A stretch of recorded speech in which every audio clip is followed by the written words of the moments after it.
Hi నమస్తే అండి. నేను మీ Shweta. Welcome to my YouTube channel అమ్మాయి గారి వంటలు.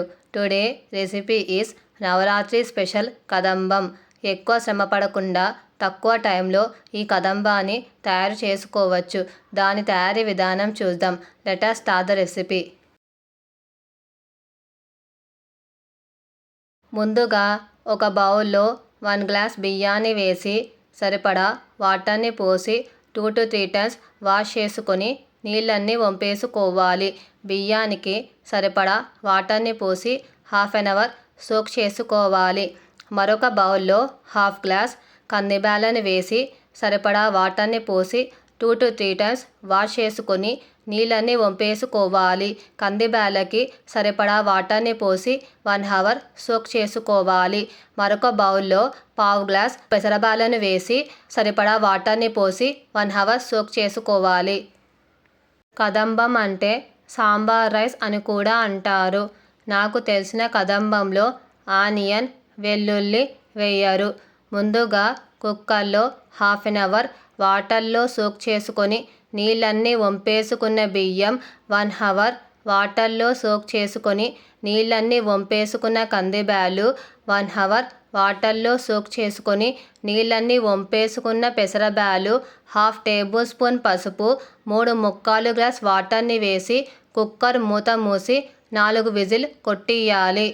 ఇక్కడ నేను కొలతల ప్రకారం తీసుకున్నాను. 1 గ్లాస్ బియ్యానికి 2 గ్లాసుల వాటర్ వేసుకున్నాను. 3/4 గ్లాస్ బ్యాళ్ళకి 1/4 గ్లాస్ వాటర్ని వేసుకున్నాను. ఇలా 3/4 గ్లాస్ వాటర్ని వేసుకున్నాను. కొలతల ప్రకారం తీసుకుంటే అన్నం, బ్యాళ్ళు పర్ఫెక్ట్గా ఉడుకుతాయి. ఆవిరంతా పోయాక కుక్కర్ మూత ఓపెన్ చేసి చూస్తే చూడండి అన్నం, బ్యాళ్ళు ఎంత పర్ఫెక్ట్గా ఉడికాయో. నాన్ స్టిక్ గిన్నెలో 3 గ్లాసుల వాటర్ వేసుకోవాలి. తర్వాత రౌండ్ షేప్లో కట్ చేసుకున్న క్యారెట్, రౌండ్ షేప్లో కట్ చేసుకున్న రాడిష్, చిప్స్ షేప్లో కట్ చేసుకున్న పొటాటో, బెండకాయలను 1/2 tablespoon పసుపు, 1/2 tablespoon ఉప్పును వేసి లిడ్ క్లోజ్ చేసి మంటని మీడియం ఫ్లేమ్లో పెట్టుకొని 10 to 12 minutes ఉడికించుకోవాలి. ఇంట్లో ఏ కూరగాయలు అవైలబుల్గా ఉంటే ఆ కూరగాయలు వేసుకోవచ్చు.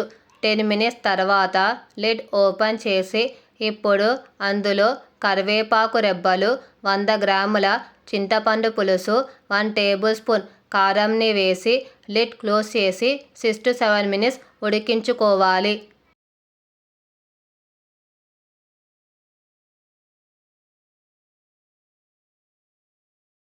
7 minutes తర్వాత లిడ్ ఓపెన్ చేసి వెజిటేబుల్స్ ఉడికాయో లేవో చెక్ చేసుకోవాలి.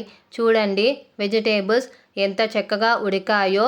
ఇప్పుడు అందులో ఉడికించుకున్న బియ్యం, బ్యాళ్ళు, వాటర్ తక్కువైతే వేడి చేసుకున్న 1 గ్లాస్ వాటర్ని వేసుకోవచ్చు. తర్వాత రుచికి సరిపడా ఉప్పు, 2 tablespoon సాంబార్ పౌడర్ని వేసి అంతా కలిసేటట్టు ఒకసారి కలుపుకోవాలి. చివరిగా బెల్లం ముక్కను వేసి మంటని సిమ్లో పెట్టుకొని 5 నిమిషాలు ఉడికించుకొని దించేసుకోవాలి. ఇక్కడ నేను పోపు వేయలేదు. పోపు వేయకున్నా కదంబం బాగుంటుంది. అవసరమైతే పోపు వేసుకోవచ్చు. అంతే, ఎంతో రుచికరమైన కదంబం రెడీ. కదంబాన్ని ఒక బౌల్లో సర్వ్ చేసుకోవాలి. నవరాత్రుల్లో ఎక్కువ శ్రమపడకుండా తక్కువ టైంలో ఈ కదంబాన్ని తయారు చేసి అమ్మవారికి నైవేద్యంగా సమర్పించండి. మీకు ఈ రెసిపీ నచ్చితే ఒక లైక్, అలాగే షేర్ చేసి మరిన్ని వీడియోస్ కోసం ఛానల్ని సబ్స్క్రైబ్ చేసుకొని వీలైతే రెసిపీని ట్రై చేసి ఫీడ్బ్యాక్ రూపంలో నాకు కమెంట్ చేయడం మాత్రం మర్చిపోకండి.